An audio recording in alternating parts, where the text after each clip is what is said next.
Allegations of racism in the first state.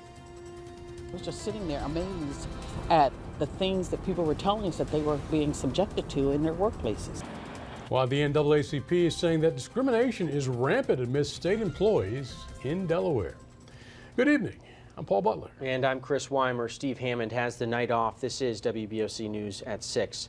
A new report was released by the Interdenominational Ministers Action Council along with the NAACP in Delaware.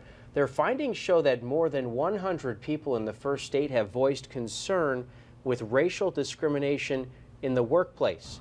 Our Sussex County Bureau Chief Evan Kosloff got his hands on the summary of the report released to the public. He joins us now from the Circle in Georgetown. And Evan, inside are specific examples of alleged discrimination provided by employees.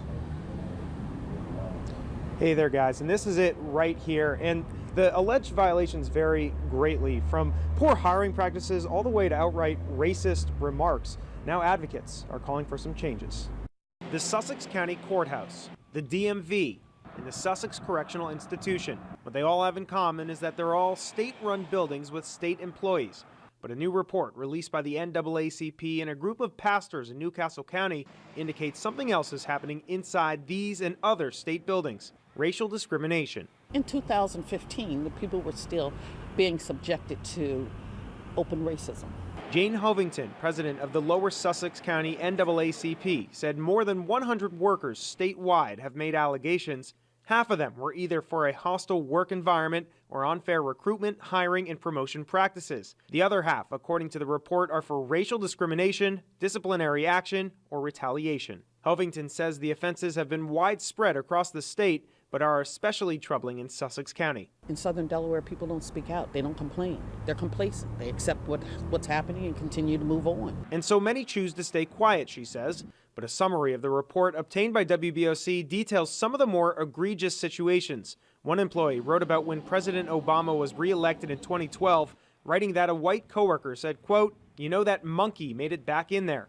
Another person spoke of a situation in Georgetown where a coworker put an Aunt Jemima cookbook on their desk. On Wednesday, the report was given to Governor Jack Markell in a closed-door meeting. In a statement to WBOC, Markell's office said the meeting, quote, included a conversation about improving the complaint process and that he, quote, expects to continue the dialogue. Representative Ruth Briggs King represents the Georgetown area where most state facilities are located in Sussex County. She says something needs to be done to address these allegations. When I read this, I think it's symptomatic of some bigger issues, and rather than pick out one such as a joke or another that's supposed to be a joke, I think it calls for a more in-depth look at what's being done, the culture that's created. Allegations made, now this community group wants something to be done. Now, Marquell has requested a couple of weeks just to go over and digest this report. As for Hovington, she says that jobs should be on the line if supervisors have failed to report on any of these incidents. Reporting in Sussex County, I'm Evan Kosloff, WBOC News in Georgetown. All right, Evan, thank you very much. Now, the group is offering 6 policy recommendations to Governor Markell. Among them is a request to the Department of Justice to launch an investigation into employment practices in Delaware. The group is also calling on the state to punish supervisors who retaliate against state employees.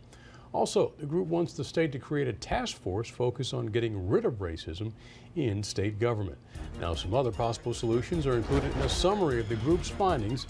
That report's available on our web extra page on WBOC.com.